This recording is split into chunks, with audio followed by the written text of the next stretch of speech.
یو د ظلم واقعه رامخته شوې ده چې د واده په شپه ناوې په انتظار ده چې خاوند به موت راشي خو هغه خاوند یې چا ډېر بېدردۍ سره قتل کو. دوستانو دغه خاوند یې چا ولې قتل کو؟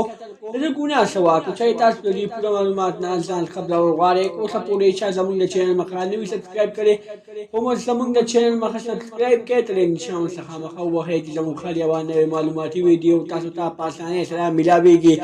دوستانو دا واقعه په خلیچن کې رامخته شوې ده چې د واده زلمی د واده په شپه چا ډېر بېدردۍ سره قتل کو.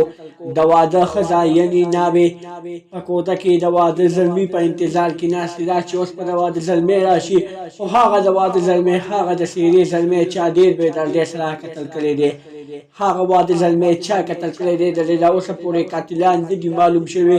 خو چېرې قاتلان یې معلوم شوي وی نو اوس به هغه ته انصاف میلاو شوی وي خو هغه ته انصاف نه دی میلاو شوی.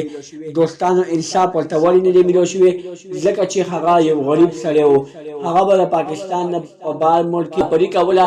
پوره 7 کاله یې مسافري وکړله خو چې کله 7 کاله بعد کور ته راغو یعنې پاکستان ته راغو چا ډېر بېدردۍ سره قتل کو. هغه هم د واده په شپه یې ډېر بېدردۍ سره قتل کو. دوستانو د هغه زلمي مور ډېره جاري وایي موږ سره ډېر زیات ظلم شوی دی. زموږ بچی چا ډېر بېدردۍ سره قتل کړی دی خو اوسه پورې څوک تپوس ته نه دي راغلي. یو صحافي تپوس ته ورغلی دی نور یو هم اوسه پورې تپوس ته نه دی ورغلی ځکه چې مونږه غریبانان دومره رښتیا هم نه اوسو چې مونږ تاسو ښکته غورځولي وو. دوستانو دغه د واده زلمي مور ډېره جاري وویل ما سره ناوې ښځه په کور کې پاتې شوه او زما زوی چا ډېر بېدردۍ سره قتل کړی دی.